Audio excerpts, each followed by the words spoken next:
మా చిరుమర్తి లింగయ్య గారు పెద్ద కాపర్తి ఆపిండు. లింగయ్య గారు ఆపి అన్న జెండా ఎగిరేసి పో అన్నాడు. జెండా ఎగిరేసి కాడికి పోయినా నేను. పోతే అక్కడ ఒక రైతన్న వచ్చినాడు. వచ్చి అన్న ఒక మాట అక్కడ చెప్పు నల్లగొండలా అన్నాడు.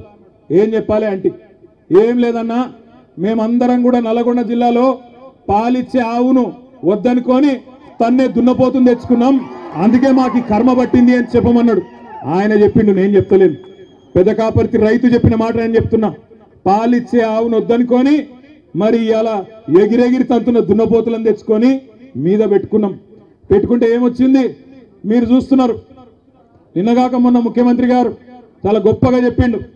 ఏమన్నాడు? 26 జనవరి రాత్రికే 12 గంటలకే టకీ టకీ ఏమని పడతాయి అన్నాడు. పడ్డా టకీ టకీమని పడ్డా పడలేదా? 12 సార్లు కదా కేసీఆర్ ఇచ్చింది. యాసంగికి వానకాలానికి లెక్క పెట్టుకుంటూ పోతే 6 ఏళ్లు నిరాటంకంగా మీరు అడగాల్సిన అవసరం లేకుండా, ఎన్నికల్లో మీ ఓట్ల కోసం జూటా మాట చెప్పకుండా కేసీఆర్ గారు ఆనాడు రైతుల మీద ఉన్న ప్రేమతో ఒకవైపు రుణమాఫీ చేయంగానే ఇక ఈ పైసలు ఖచ్చితంగా మళ్ళీ రైతులకు వేయాలని చెప్పి ఆనాడు 2017 సంవత్సరంలో భారతదేశంలోనే మొట్టమొదటిసారిగా స్వాతంత్రం వచ్చిన తర్వాత రైతు బంధు పథకం పెట్టిండు. ఆ ఒక్క రైతు బంధు పథకంలోనే కేసీఆర్ గారి ప్రభుత్వం మీ ఖాతాల్లో వేసింది 73,000 కోట్ల రూపాయలు 11 విడతలుగా అనే మాట నేను మీకు గుర్తు చేస్తా ఉన్నా. 73,000 కోట్లు వేసినప్పుడు కేసీఆర్ గారు ఎన్నడూ ఇట్లాంటి విన్యాసాలు చేయలే. టకీ టకీమని పడతాయని డైలాగులు కొట్టలే. కానీ తెల్లారి ఫోన్ తీయంగానే బ్రహ్మాండంగా రైతుల ఖాతాల్లో టింగు టింగు అనుకుంటా రైతు బంధు బ్రహ్మాండంగా డబ్బులు పడేది.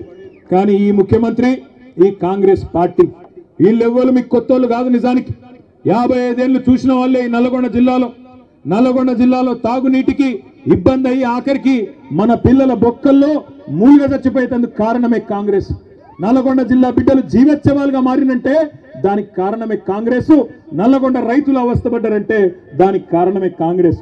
అందుకే మిమ్మల్ని మోసం చేయడానికే కొత్త కొత్త మాటలు, కొత్త కొత్త వేషాలు వేసుకొని కొత్త సీసాలో పాత సారా అన్నట్టు మళ్ళా బయలుదేరినారు.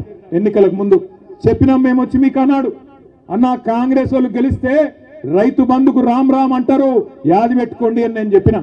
అదేవిధంగా పెద్దలు కేసీఆర్ గారు ప్రతి నియోజకవర్గంలో చెప్పిండ్రా లేదా?